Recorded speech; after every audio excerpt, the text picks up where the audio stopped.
Call to order the meeting of the Rutherford County Public Safety Committee for Monday, October the 28th, 2024. Good to see each and every one of you here this evening.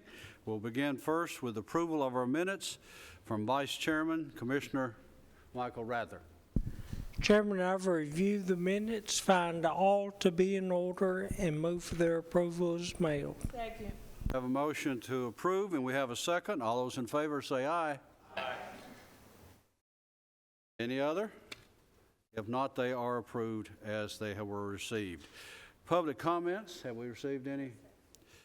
No public comments or calls have come in there. We'll move right into our reports, but I think Commissioner Rather has a special announcement he wishes to make. I do. In 2020 on Halloween, a 13-year-old child, Nate Isabel, was hit and killed out in the PAWS Chapel community, and our commission voted unanimously, although we can't make laws, a resolution on Halloween for people to slow down to 20 miles an hour, and every 5 miles increase, every 5 miles decreasing speed saves lives. So I just want us to recognize that. I think my slogan has been for 4 years, slow your roll. Just slow down. The worst thing that could happen is to lose a child. The next worst thing is to strike a child with your car. So I just want to make that public that Halloween's coming up Thursday. Slow down. And we all know everybody wants to get in front of you and hit their brakes when they get in front of you, because everybody wants to be the first one wherever they're going. It's not worth it. It's just not worth it. So Nate Isabel, his mother Janisa Perkins, his dad Chuck Isabel, pray for them this Halloween, because I've never lost a child. I could not imagine, but I do imagine it's something you never get beyond. So just pray for them this Halloween, all the kids, and hopefully we can slow people down, especially that day. Thank you. Thank you, Commissioner Rather, and that's something very important, and you worked very hard on that, I know 4 years ago, getting that resolution brought forward, and we appreciate the hard work, and let's remember Halloween is coming up, and we do need to slow down. Moving into Recovery Court Report, Michelle Ricks. Good evening. Good evening. The Recovery Court Report for September, we have a current census of 194 participants. 6 were new. We had 5 successful completions and 3 terminations. As of today in our DUI court program, we have 23 in our day program and 26 in the night, with 22 applications pending. Mental health court, we have 66 people in our program, and we are currently putting that program on a waiting list. In our drug court, we have 60 participants with 58 applications pending. And in our veterans treatment court, we have 20 participants with 5 applications pending. In our reentry program, we have 51 clients enrolled at the Correctional Work Center in programs and case management with a wait list of 3. And at the Adult Detention Center, we have 30 participants enrolled in our programs and case management with a wait list of 163. 8 have completed our TCAP program on core construction. 8 are currently enrolled in TCAT for construction and electrical work. And we have OSHA training coming up in November, and our stakeholders meeting is November the 14th. And that concludes my report. Commissioners, you've heard the report. Any questions or comments? Have a motion to approve? Second. Other questions? That's over here. okay. Is this 12-page report yours that I'm looking at? Probably. I don't think I've seen it this long before. That's why I was just kind of taking me a second to look at it. Okay, thanks. Yes, it has that much information? All right, we have a motion. Yes? I do have one question. I'm just, for working knowledge, what would it take to get your wait list lower? Right now, we just have a lot of applications pending because of the courts and, things happen, whether their cases get reset or pushed out. And so we're trying to see what's pending so we can see then how much room we have to bring the rest of those people in. So you're saying like the bulk of it right now is just in the admin phase waiting to be released? Yes. Okay. Any other discussion? All those in favor say aye. Aye. Those opposed? Your report has been approved. Thank you. Probation report.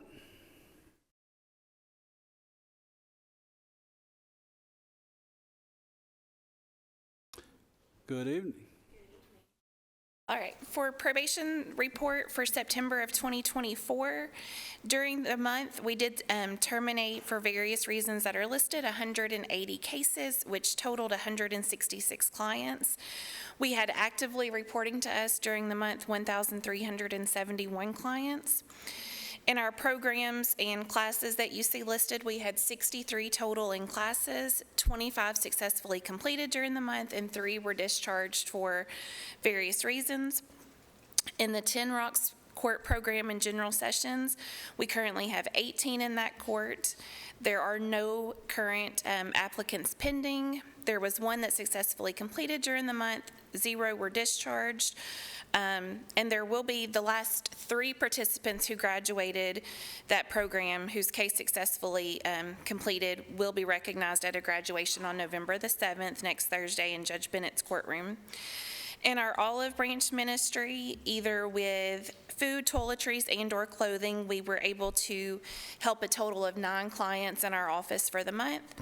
On the bottom of our report, you can see that the money that we sent over to the clerks for payment plans for the month was $11,843, bringing that fiscal year total to $33,237. The amount in probation fees that we were unable to send was $7,889, bringing that total to $19,136.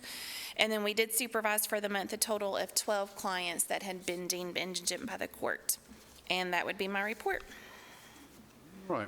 Any questions or comments for Ms. Haley?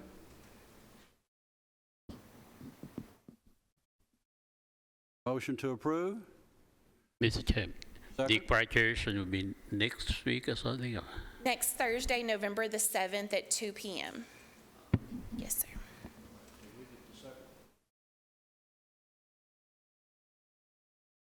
You make the second? Okay, we got a second right out here. I know we got a question, but I didn't know if I heard a second. Okay. Any further discussion? All those in favor say aye. Aye. Those opposed, your report has been approved. All right, thank you. Thank you. Correctional Work Center.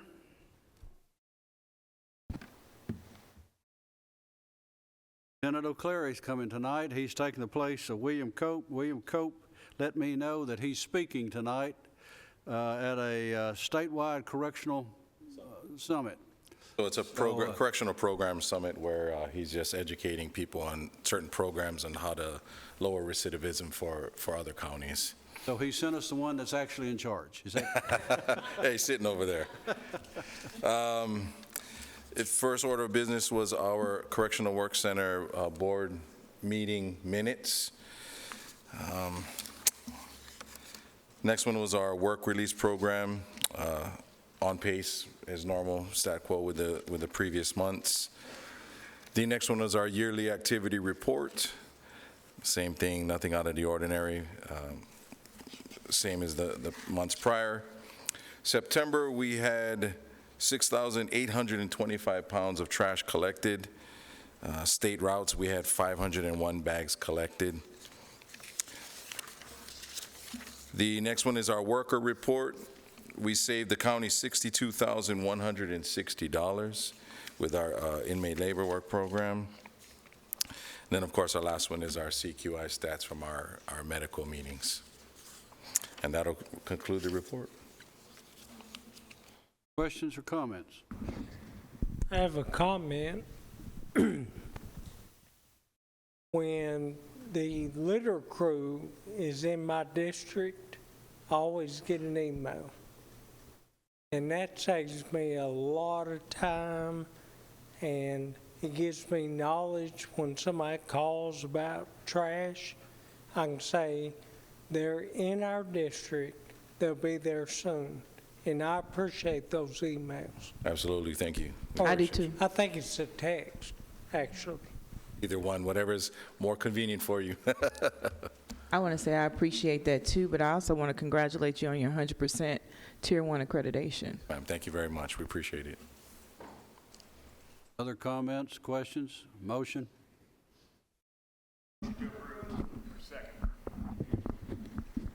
Motion to approve, do I have a second? Seconded. Favor, say aye. Thank you. Opposed? Motion has been approved. Thank you, sir. Juvenile detention?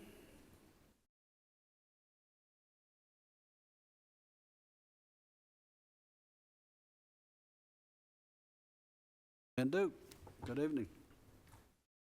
Good evening. In front of you tonight, you have our information from the month of September. Still waiting on a check from Houston County. Generally, our billing goes out and checks cross path before we come to the meeting before the checks get to us, so I'm not concerned about that amount. I'm not concerned about Houston County paying that bill at all. Just letting you know that's the one that's still out there. Also in front of you, you have our board minutes from September, as well as the other information you're used to seeing on a regular basis. Educational information, and then after that is all of the contracts that I have for this evening. But I'll answer any questions about this first part if you have them. Commissioners, any questions or comments? I think there are 13 contracts, am I correct? There are. We'll be accepting a separate motion on that after we get a motion made on the report. And we'll take those separately from there. We'll not do each one separately. We'll take that as one motion because every one, they're all exactly the same with the same amount of money. On That's each one. correct. But I'll take discussion or a motion on the report that she has presented first. Questions for Ms. Duke? Move to approve. Second. And a second. All in favor say aye. Aye. Those opposed? The report has been approved. Now we'll deal with the contracts that you have. Anything in particular there? No, you're correct. There are 13 contracts. We got them in alphabetical order from Chester, Coffee, Giles, Henderson, Hickman, Lake, McNary, Madison, Moore, Sequatchie, Stewart, Tipton, and Wilson. Motion to approve the 13 counties presented in their contracts. Motion has been made. And a second. Further discussion? Mr. Chairman, I just wanted to verify, because when I was reading through it, I was looking at them. It looks to me like they're the exact same wording from months past. It's just these are the signed copies that if they come back. Am I correct? I don't know that that's exactly correct. There was a first batch of counties, let's call it, that have come through, and these are some more counties that have since last meeting that's what I come was through. meaning to say. These were the same updates. I didn't see any verbiage change other than This language on these 13 contracts is the same as the first batch, but these 2 batches have updated language That's what, from the yeah. original It's the contract. one with the minor change of the valuation numbers. I just want to make sure I didn't overlook something because it was so. These are the same as the first group, and then I suspect I'll have at least one more round of these, and then unless we have new counties that want to contract, this is probably going to be the last chunk of it. Maybe one more. All right, not any more discussion. I ask that you please call the roll.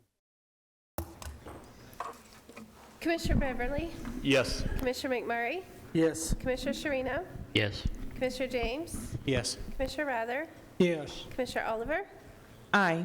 Chairman Reed. Yes. Thank you. All right, thank you. It has Thank been you. approved. Emergency Services, Public Safety Report. Director Chris Clark. Chairman, committee. Hopefully in front of you, you have our report from September the 1st to September the 30th. Some key points was that we focused a lot on school safety, and then also some technology for our shelter system where people that attend those shelters during tornadoes can check in and things, and we do that on a QR code in their phones and such as that. Pretty busy month, and especially toward the end of the month, as in the 1st of October, we deployed about 20 people from assets from Rutherford County. I think that most of you got updates as this went on.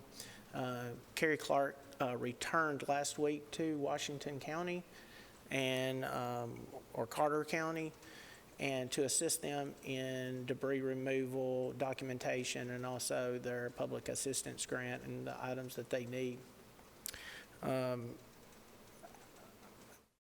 I'm very proud of Rutherford County and all of sending all these individuals, whether it's rescue, recovery, incident command, whatever it may be, they jumped in there.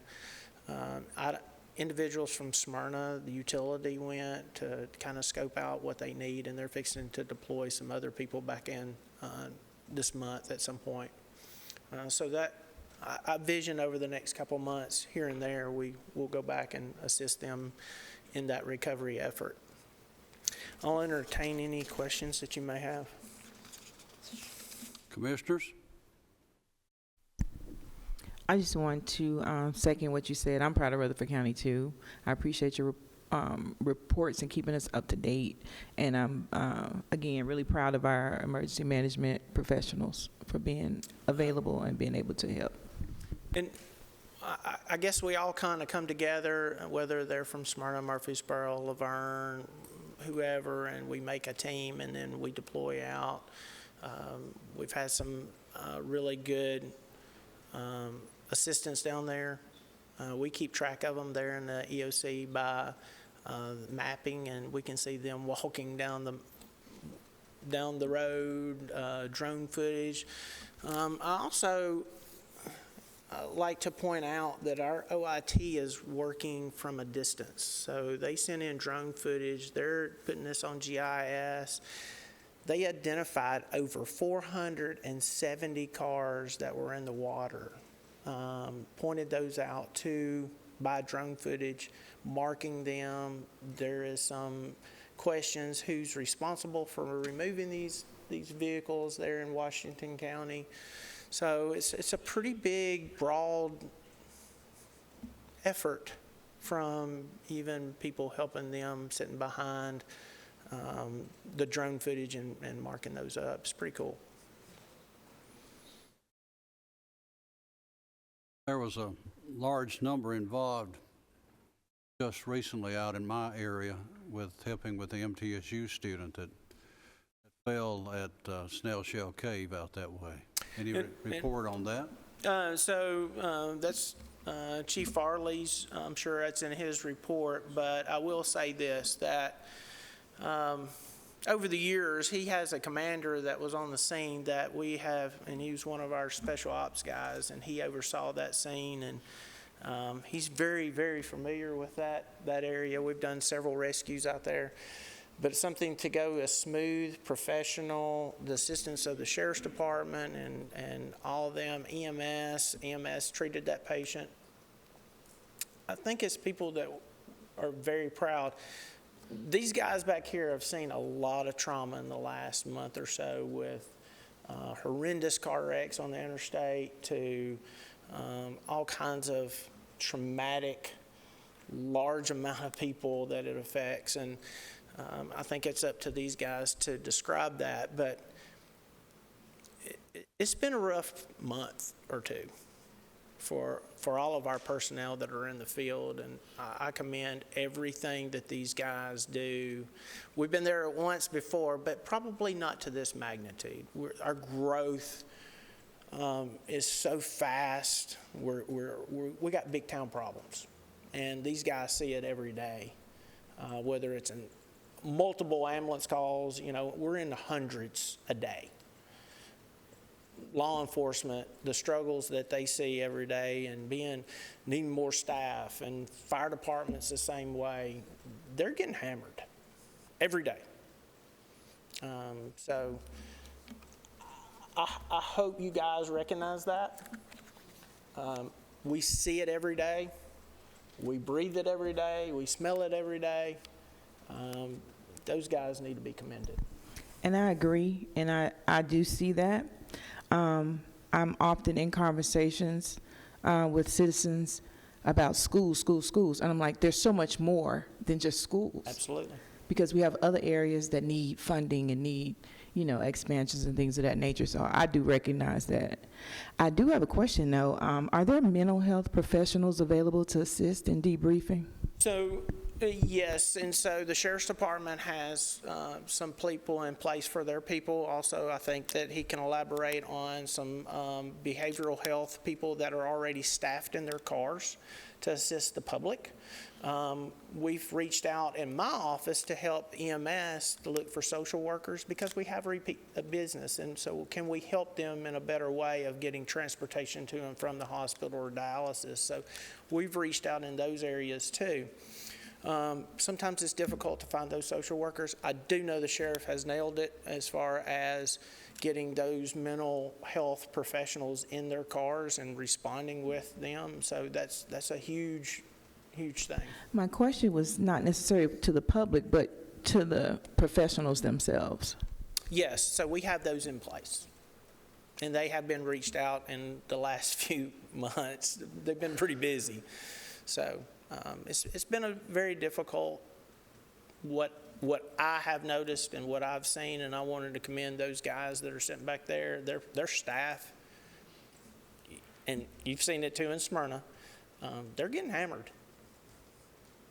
If that's a statement I can make. I don't know any other way to say it. So they deserve all the credit. Mr. James.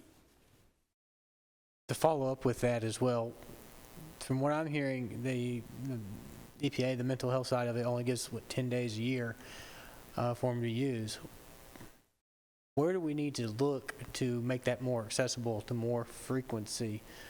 And what needs to be considered for that kind of approach? Because I'm looking at it as, from the soldier's perspective, it's an all or nothing. Sometimes you have days where nothing's going on, and sometimes you have days where 10 days a year could be used up that month. And I think that this is something that you probably need to ask each individual department, but because they have some things inside their department that handles that.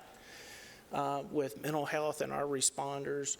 I know EMS has got a crisis team. I know the Sheriff's Department's got a crisis team, and Fire Department has some crisis people within their department, and then they all kind of come together to make sure that our responders are mentally healthy. And of course, I'll just be honest with you, they're the priority. So they have those things in place, and they've been in place for some time. And I also wanted to not just, if you could at least do me and do this body a favor, not just commend or service members you're talking for the day-to-day that they have to go through and everything. I'd also like to reach out to the ones that have helped with the hurricane out in East Tennessee and North Carolina, as well as the ones who continue to go back again and stay. And just make sure that if you can disseminate more of our gratitude for that neighbor helping neighbor concept and willingness to go and help. A lot of them took the time out of their vacation. You remember, this is fall break. And so that's usually when all these hurricanes happen, around fall break. And they've taken their time out of their vacation with their family to go assist these people in East Tennessee. And some of those memories will never be erased from their minds as they go. So we pay close attention to those people, making sure that they have that mental health assistance that they need. But there are some, I'll be honest with you, I've never seen nothing like that before. Not in those neck of the woods. I never saw that coming. So I just want to make sure that we spread the gratitude for those who stepped up when they could, even the ones who couldn't and wanted to, and weren't able to step up, but were willing to if needed. Just want to, the Ingalls, the Denise Martins, the EMS department for being on standby and staying on standby. The whole, even the linemen we sent, the various different factions, it really shows that when they're that far away from East Tennessee as we are here in the middle of the state, that the willingness to still step up, it's as somebody who constantly goes in for service, it's something that it just gives you that nice, that chill, that nice, that home feeling to remember that we still are a close community, even though sometimes in day-to-day life you forget that feeling. So I want to make sure if you could help just to spread it out to the whole, all that are involved, because we're going to miss somebody if we try to do one at a time, but sure, that's your wheelhouse, right? So.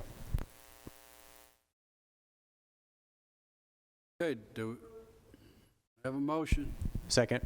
Have a second. All those in favor of approving the report, say aye. Aye. Those opposed? Report has been approved. Thank you, sir. EMS. Gaither.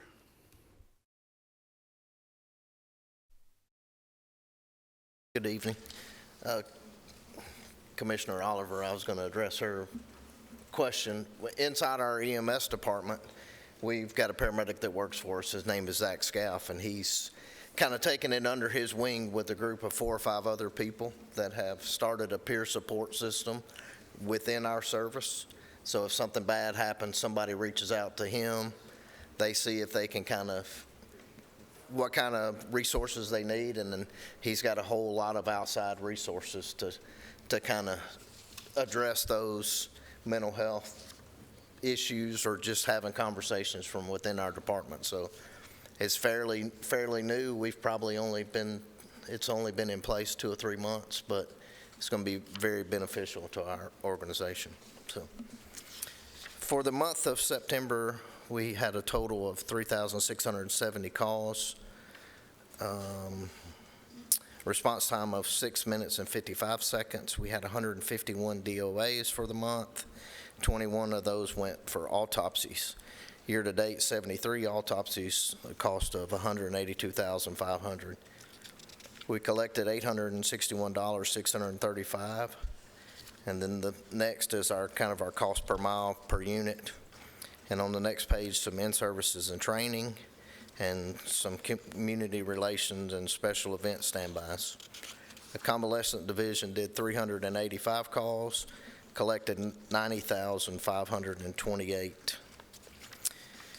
And then the next few pages is that more detailed report, the calls per unit. And one thing that I wanted to draw your attention to was towards the back. This number just continues to creep up, but the amount of times that a unit other than the 4 units in Smyrna are in Smyrna making a call was 113 times for the month of October. And then the next one is a report back from Vanderbilt Life Flight on a patient that was flown to Vandy. And that's my report. Commissioners? Comments? Questions? Motion to approve. Motion to approve. Second. Second. Further comments? All those in favor say aye. Opposed, no. I believe you have a budget amendment. Yes, sir. We are asking to decrease line item 735, health equipment, by $44,000 and add that into 709, the data processing equipment. In the past, with our billing company, when we went into a contract, they bought our hardware. We kind of had some issues with the timeline of renegotiating the contract, and the date got past me. So in those negotiations, we weren't able to negotiate new hardware. Our computers are 3 years old, but those computers are basically they're with them all the time. So that's what they do all their patient care reporting on. So they're in and out of the truck, out in the weather, in and out of the hospital. So those things are wearing out. We have switched from Panasonic to a Dell, talking with OIT for over a couple of months. They're considerably cheaper. I know PAWS has tried them, and I reached out to Michael to kind of get his opinion. So we're going to jump in and try them as well.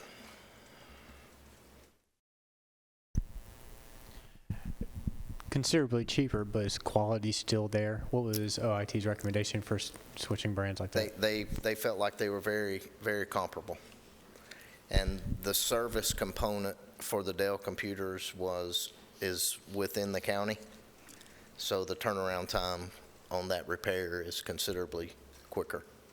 I had a conversation this afternoon and discovering that sometimes the cheapest bid is usually more expensive. I mean, you have to buy it 2-3 times. Want to just double check on that. And we did. We didn't just look at price. We compared them pretty well. And then for the 44,000, how many units? 22. How many extra units percentage will that give you for, like, one breaks, you have a backup to immediately use until you get it So fixed? to give us 4 extras. We have 18 staffed 911 trucks, so that will give us 4 extras. And the computers that we currently have, they're still ours after that 3-year contract, so we're still able to use them as long as they hold up. But once the warranty runs out on them, it's just not cost effective to try to fix them. In the past, when one is broken or gone down on you, what typical turnaround to have it fixed and back in the pool to use? So I guess how many do you really need as the backup plan as inventory to prep so you're not immediately without something? It varies. They're usually pretty quick with that turnaround, but it's got to be shipped to them and then the repair made and then shipped back. So, probably 10 days or so, something like that. And we have, if you want to come by, we have a storage room of, we may have more spare parts than OIT does in their department for kind of keeping those things up and going. So I think 22 is a sufficient number. If there's no other questions, I move to approve. Motion to approve and a second. Further discussion? Call the roll, please. Commissioner Beverly? Yes. Commissioner McMurray? Yes. Commissioner Sharina? Yes. Commissioner James? Yes. Commissioner Rather? Yes. Commissioner Oliver? Aye. Chairman Reed? Yes. Thank you. And I believe you have one more. one more thing. I sprung this on Commissioner Reed this morning. We applied for this grant last year. It's a competitive health grant out of the state of Tennessee for licensed ambulance services, up to $150,000 for equipment. There are some requirements on when the equipment has to arrive here, but I think we can meet all that. It's a no-match grant. It only applies to ambulance services. And I've been in contact with our grants director, and she has attended some of the online meetings, and she suggested I bring it before this body tonight. What are we applying Asking for permission to apply for a no-match grant. up to $150,000. What's the organization? It is competitive health, but it's through the state of Tennessee. They had, last year, they had about, I think the total grant money is about $2 million.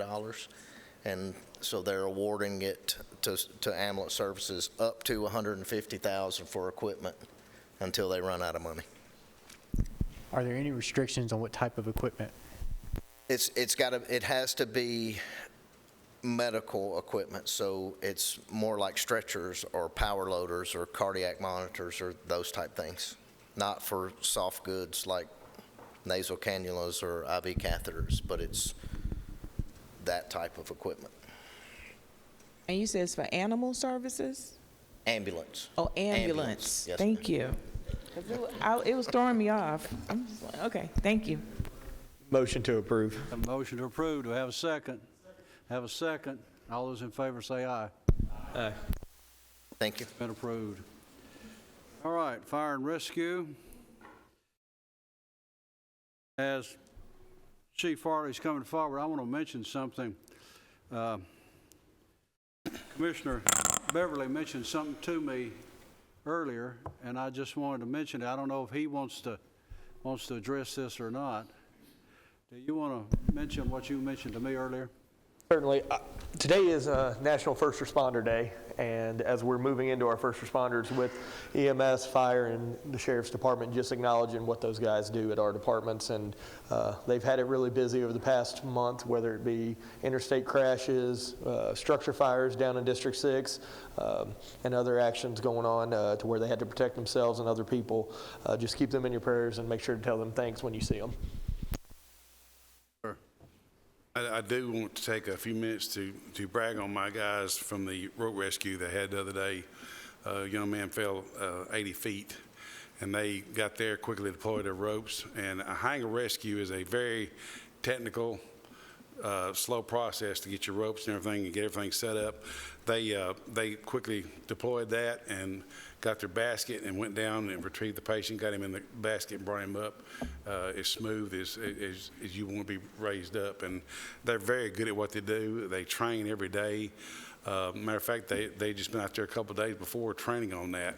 So they knew exactly where to tie the ropes to give them to hold the weight and everything, and it was just amazing what they do, and I'm very proud to be a part of that organization. Those guys, they give it 100% every day, and like Chris was talking about, the MVAs have really been bad. We had a rollover just the other day.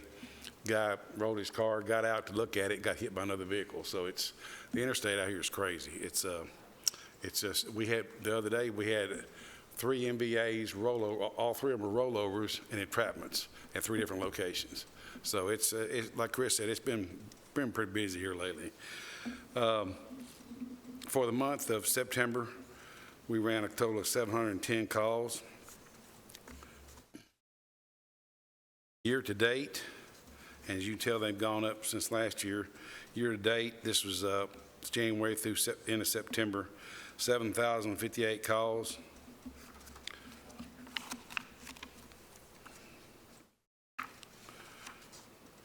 Looking at the overall county, we've ran 60 structure fires, 107 brush fires, 96 illegal burns, 92 vehicle fires, 55 hazmats, and we've had 22 water rescues, 799 MVAs, 24 of those are with entrapment, and then we ran a total of 3,638 medical calls for a total of 7,709 calls year to date. And that includes Animal, Christiana, and Eagles call volume in there too. We only had one reported structure fire that was of significant damage to send to the tax assessor's office and codes department. We did have a high installation of fire detectors or fire alarms, smoke alarms for the month of September, 24 of those. The next is our fire marshal's report and all the cases and fires they investigate. And every incident we have, whether it be a vehicle fire or a structure fire, even if we get there, it's just contained in one room, Our fire investigators investigate every fire and determine what the cause and origin is. And of course, the last page is the report of our illegal burns. And that completes my report. Questions? Comments? Motion to approve. Motion to approve. Second. Second. Further discussion? All those in favor say aye. Aye. Those opposed? Report has been approved. Thank you very much. Sheriff's Office report.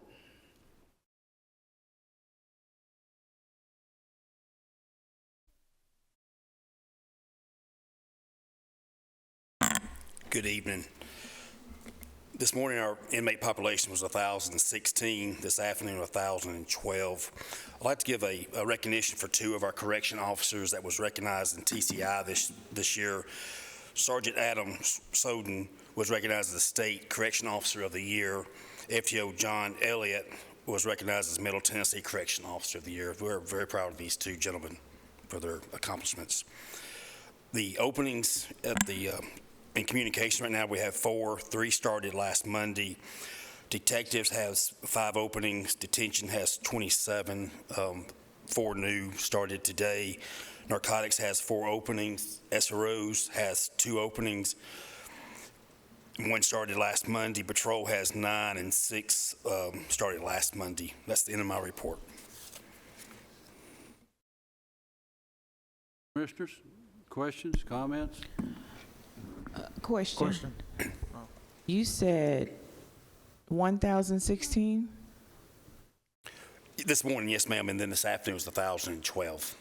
And the capacity, though, is not that high, correct? So you're over capacity, right? Yes, ma'am. Okay. And when I look at your diagram, 11.38% are homeless. So are they picked up just because they're homeless? No. Right now, we're picking them, a lot of them up on warrants and arrests. The judges was out of office a couple weeks ago, so we're playing catch up there too. And so once that's resolved, that'll bring us back down? Because how does that work when you're overcrowded like that? Yes, but lately we just can't get the population down due to the arrests that we're going through. Commissioner, if I add, that is from a checkbox on the intake form when you drop someone off. They ask if they're a registered sex offender.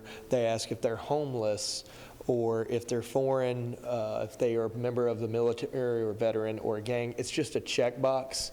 It very rarely has anything to do with the actual crime. If they had a warrant or something like that, it's just a tracking metric on that side. Not necessarily they're picked up because they're homeless, but they were involved in some type of criminal activity and they're homeless. Correct. So I got you. For instance, if a deputy or someone arrested them for theft and they ask, well, what's your address? And they say, I'm homeless, they check that box. Okay. Thanks for that clarity. I have a question. Do we hire our SROs outside of the Sheriff's Department? Yes, sir, we do. Okay. What's that percentage? Is it like 50%, 60%? Was it a majority or less than a majority? I'd say right now about 40%. We require 2 years of experience, state requirement for the SROs. Okay. Gotcha. And how are we looking? He said on patrol we have nine openings, I guess, patrol deputies? Yes, sir. Okay, because I was just wondering, because I think from the last meeting I was told or heard that 5 deputies have left to go to Murfreesboro Police Department and in Franklin, so I'm just trying to see where we are on those openings. So. Right now we've lost 1 from patrol to Franklin, none to Murfreesboro right now. Gotcha. Perfect. Thank you. Thank you. I'm wondering a question. You said that we're playing catch up because the judge was out of office. What is our backup plan or something when judge is out of office? Is there another judge they get rotated into in the docket, or is it just in limbo? Well, they have to go to conferences every year, and the first stage they go, first offense is general sessions, and then if it's bound over or reset, then it comes back to jail. They have to go through that period in front of that general sessions judge. And I did have one more quick question. In regards to the pay, are y'all having like the talks with the mayor's office and budget and stuff in regards to helping you out with your pay and hiring and stuff like that? Yes, sir. Thank you. Thank you. Just one more follow-up. So I understand professional development, they have to go to conferences and things of that nature. So just to kind of follow up on his question, so once they do that, then we don't have anybody to handle any kind of cases or anything while they're away for professional development. Is that what the holdup is? Yeah, well, not 100% the holdup on the judges, just that was part of getting behind them, getting some of them seen by the judge.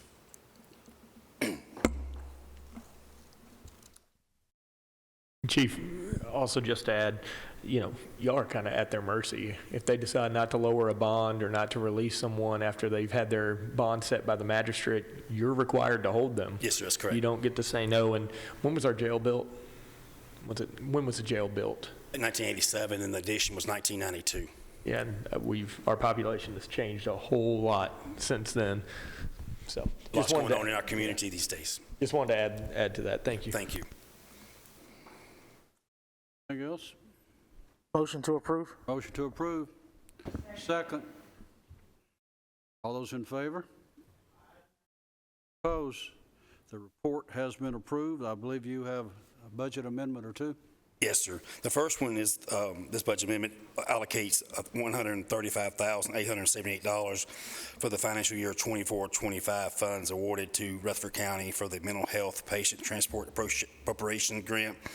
Funds will be used for other contracted transport services, asking to accept $135,878 and place it into our contracted services. Motion to approve. Second over here. Discussion? Roll. Commissioner Beverly? Yes. Commissioner McMurray? Yes. Commissioner Sherino? Yes. Commissioner James? Yes. Commissioner Rather? Yes. Commissioner Oliver? Aye. Chairman Reed? Yes. Thank you. Have another one? Yes, sir. This amendment is to move money from the restricted for public safety to maintenance and repair of building and drug fund building improvements, asking to take $190,000 from the restricted from public safety, placing $65,000 into the maintenance repair of the building, and $125,000 into the drug fund building improvement line item. This is all drug funds. Heard the request.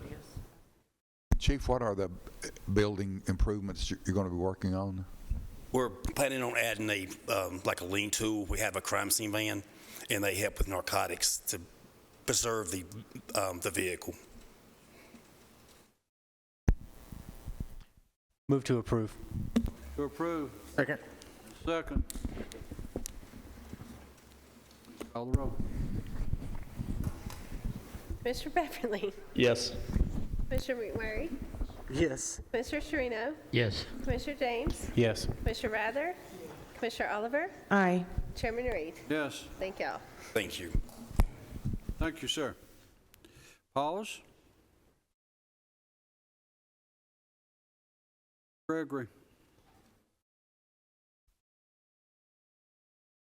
Good evening. For the month of September, we had 366 animals come into the shelter. We had a euthanasia rate of 4.0%. Our live release rate for dogs was 92%, cats were 95.8%, and overall with wildlife included was 93.8%. We did have 181 animals that came through our surgery programs for the month. Our officers completed out 1,012 calls, traveling a little over 7,400 miles. Fiscal year to date, 1,241 animals into the shelter, a euthanasia rate of 5.4%, and a live release rate of 91.4%. Officers completed out 3,263 calls, traveling 23,110 miles. Our rabies exposure and bite report for the month, we had 40 bites that were reported for the month. One of those was sent for testing. It came back negative. And we had one other exposure for the month. That one was not sent for testing. And then the last page of the report, again, is just the visual that I give you all of animal outcomes for the month. Commissioners, you've heard the report. Director, Can I ask a quick question? This is something I've always wanted to ask. Okay. How do you determine which pets to euthanize? How is that determined? The only animals that we've euthanized since 6 or 7 years have been for behavior or medical. So animals, we are a public safety agency, so animals that can't go back out because of their behavior, because they pose a risk, bite cases, aggressives, super fearful ones, those type things. And then, of course, medical decisions are made in consultation with our medical staff for those. I guess I do need to clarify one thing to that, though. Our wildlife, there are certain wildlife that do come in, they're sick or injured, whatnot. But if for instance, a skunk, if a skunk was caught in one of our PAWS traps, those have to be put down because they are a carrier of rabies. So those are decisions that are left out of our hands. That's through the state health department. Mr. Gregory, I'm curious on something. Like today, there's a call in for animal at large. And I was wondering, do y'all respond to animal at larges, or do y'all leave it up to sheriffs, the deputies? Depends on a little bit more clarification to the type of call. If it's just an animal that's just roaming, we don't have the ability to respond to that at this point. Is that by statute, by policy? Is it something? I'm trying to see. Like this call specific I'm talking about was somebody's cow got out. But if it's anything to do with animal, you would immediately assume animal control would be there to help rein in or help out some way.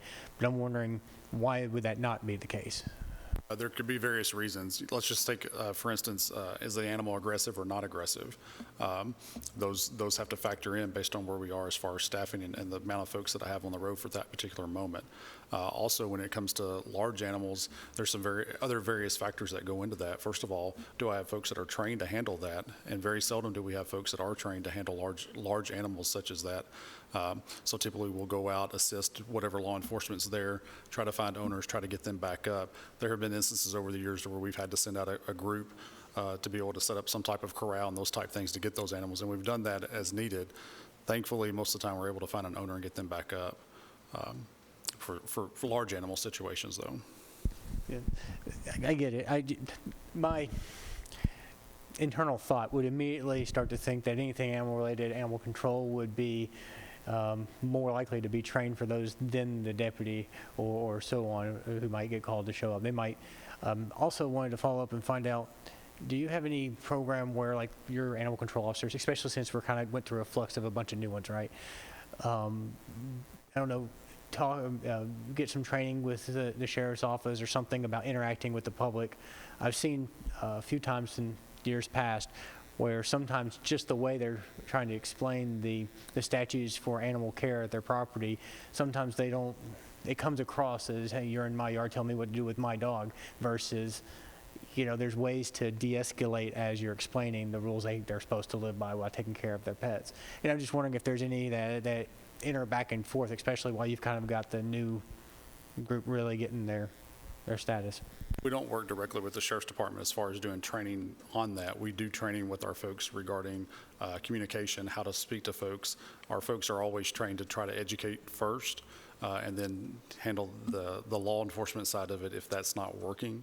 Are there ways to improve communication? Yes. One of the things that I think is going to improve our communication is the body cameras that we have that we're working through procedures and things for right now, just because I think that gives us a lot of opportunity to be able to do some additional trainings. I just think a camera changes a lot of different things. It changes how the public speak to our officers, but it also changes how our officers interact with the public. So I think that's going to be beneficial both ways to help with communication. And no specific instance, just kind of more of fact-finding, just seeing kind of the why behind the why on some stuff, just kind of putting things together. And those are things that we constantly receive complaints for the public that we're checking into and trying to determine what goes on. But as of right now, it's a he said, she said. So being able to determine more of what's happening there. Going back to your original question, when you talked about If it's an animal thing, it should just be animal control. There are a lot of different things that we're not set up to handle. For instance, wildlife, just certain things regarding wildlife are handled through TWRA. Certain things regarding large animals, the law states for animal cruelty, when it comes to large animals, only certain folks can investigate those matters and those type things. So just because it's an animal thing, it can involve some various departments on those situations as well. So we're not a one-stop shop, I guess, when it comes to animal situations. I'm kind of big on the customer service side of it, so I just kind of want to use that, make sure that if somebody walks in that says, hey, the wildlife issue is supposed to be TW, all right, but why, or not why, I guess I should say, how am I trying to say this? Are we just telling them, no, that's not us, call somebody else, or are we giving them actually giving them a little bit, go the extra mile, give them the number, say, hey, this is who you call, help them kind of point them in the right direction? Our folks are constantly handing out and giving out resources in person or by phone for those situations. That's what I assume. But trust but verify. So. Yes, sir. Any other discussion? Move to approve the report.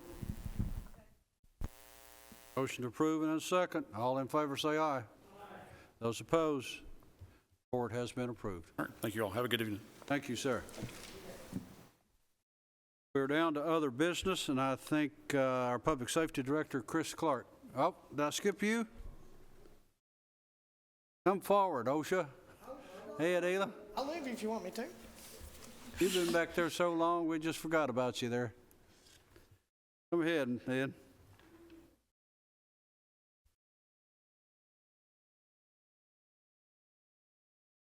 Good evening, Ed Elam, Insurance Risk Management Director. So for your OSHA report, the incident frequencies for September 2024, there's 27. Calendar year to date is 202. Total recordables, 152. Lost day claims, 34. Restricted day claims, 97.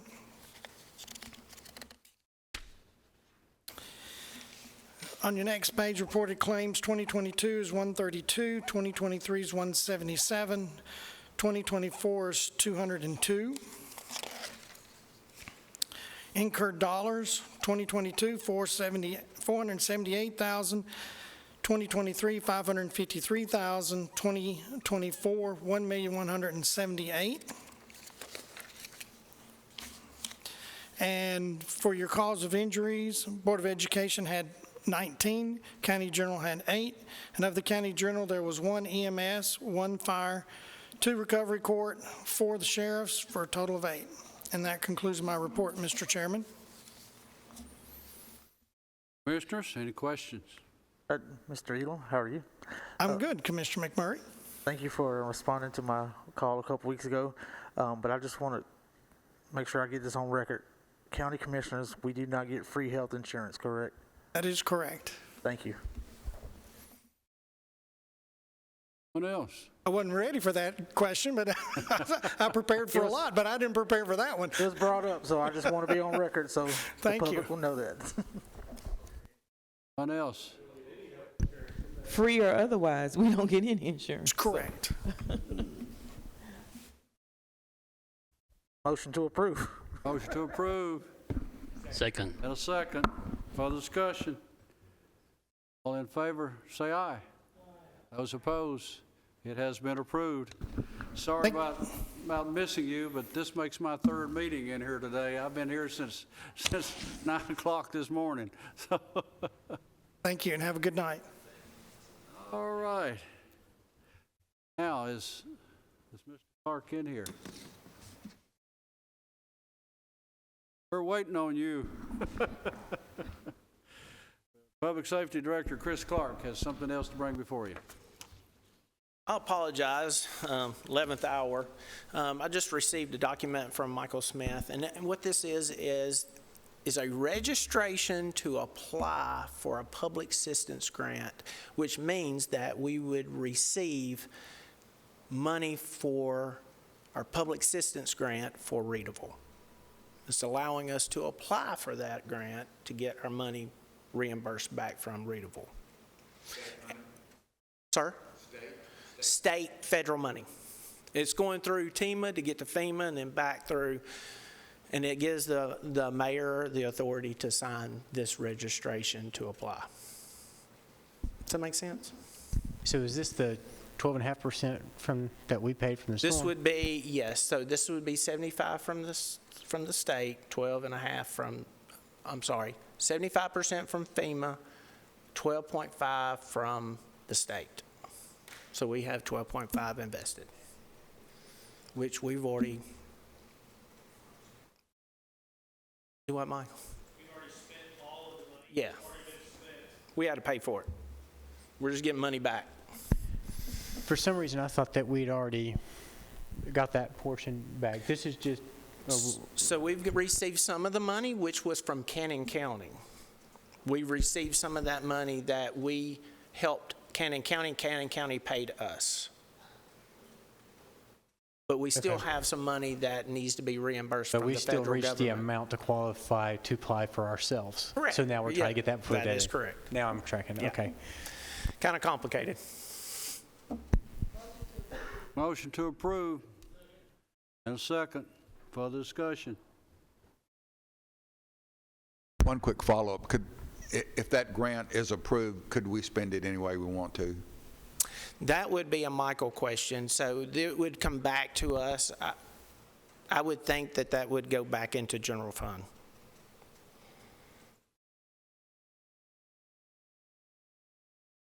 All those in favor, say aye. Opposed? Sorry about that. Give you permission to apply. Thank you.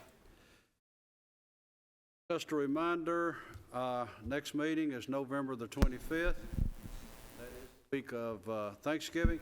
If you want to know, in December, that meeting is on a Wednesday night, December the 18th. That is the week prior to the Christmas holidays. So just that's some sort of out of order. Mr. Reed, Mr. Chairman, and fellow commissioners, I wanted to point out something. As you know, I did a ride-along with EMS not too long ago, and I like to try to refresh and keep doing some of the things, but I'm still going through doing them now. And some things that need our attention or need some focus on in various different ways. There are some things that I'm finding and bringing up that might be nothing to some. It seems like something to me. I'm going to be kind of digging deeper and looking into, and I just want to ask that you guys could maybe kind of look at some of this as well. Tell me if I'm wrong. Tell me if you find something as well. Just see these things. Like I want to look back into, we're adjusting, we keep chasing other municipalities, whether it's Murfreesboro City, Williamson County, chasing pay scales for our first responders and other departments. And this year we're on top, next year they're on top, and every year we just keep circling this wheel over and over. And we've been doing that for so long that I feel like we need to do a different approach and find something other than just, we've got the culture for the people to enjoy where they're at. But I'm afraid that we're going to burn them out. I'm afraid that we're going to not pay them their worth and have them, we're going to lose the loyalty. And when you lose the loyalty of keeping them, we're going to lose the culture that we got. And if we lose the culture now, it will take decades to get that back, in my opinion.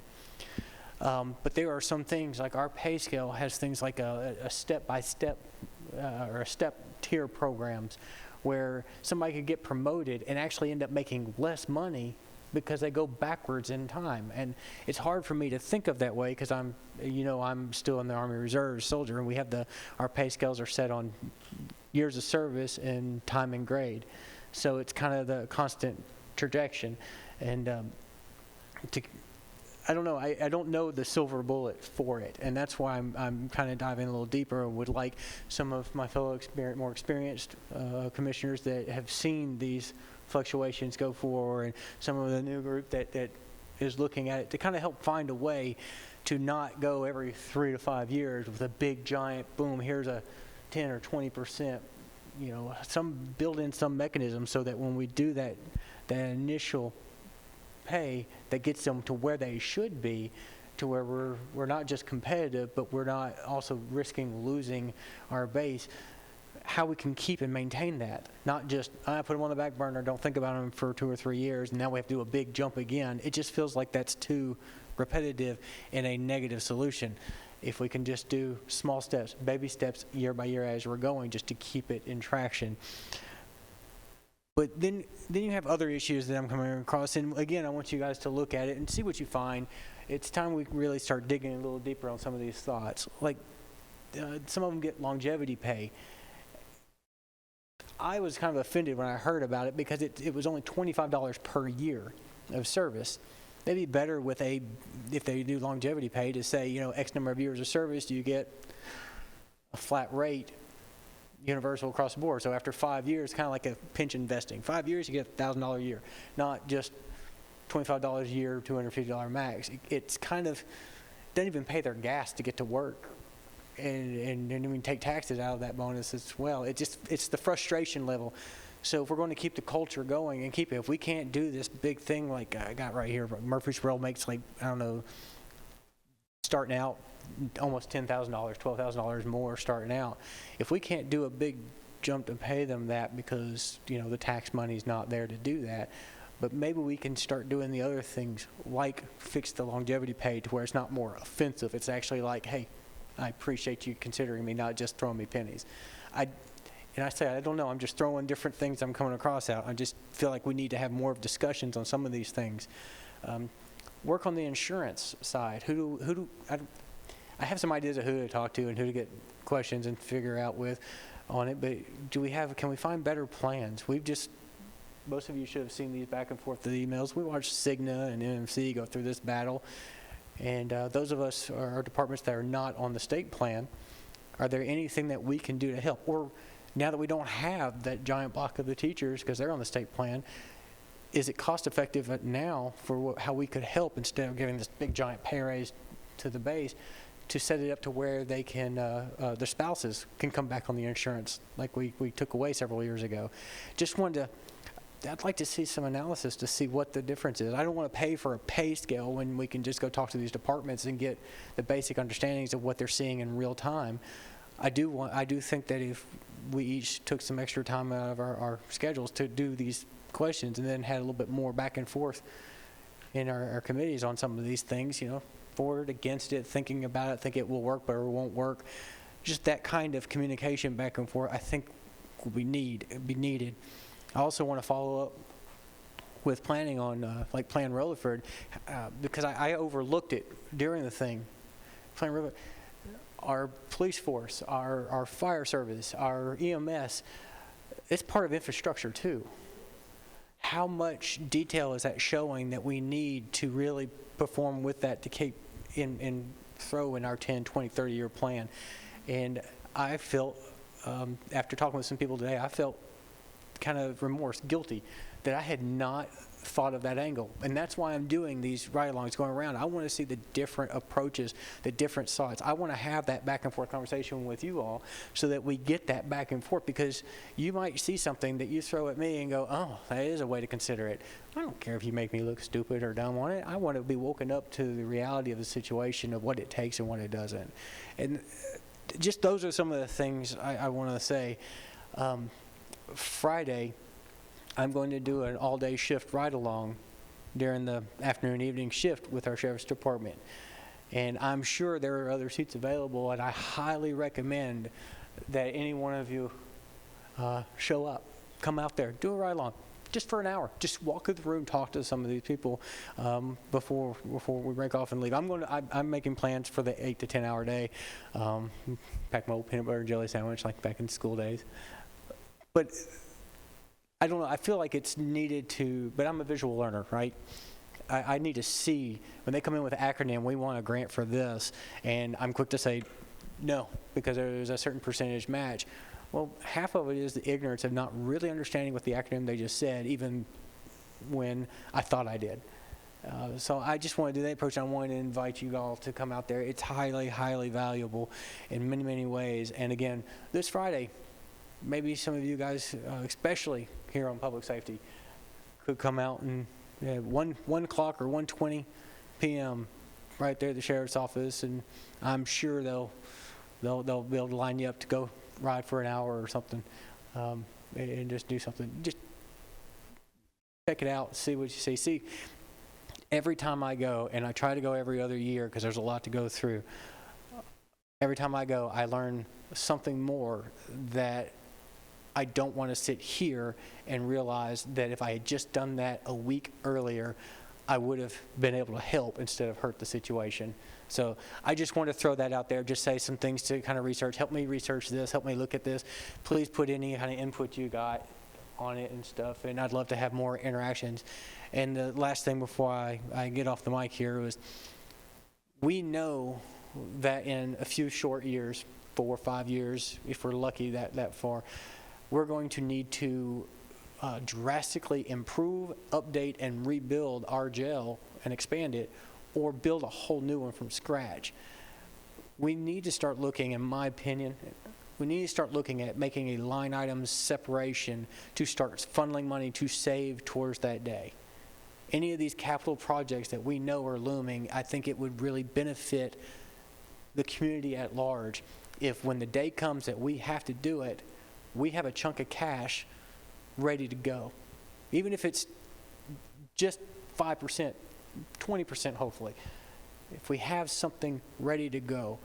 And again, I don't know where. I'm in the beginning stages of trying to figure all this out, but you all know what it's like. You got mountains of numbers and paperwork and everybody pulling you in different directions for where the money really needs to go. And you don't know if you're like me, you don't want to raise taxes in any form or fashion to do it. So you got to find where is what is and so on. So I'm just asking to keep that in mind. We know it's coming. We know major big things. And maybe we can all get some of these prepped and ready. So I appreciate you letting me have that moment. Thank you, sir. Anything else? If not, we are adjourned.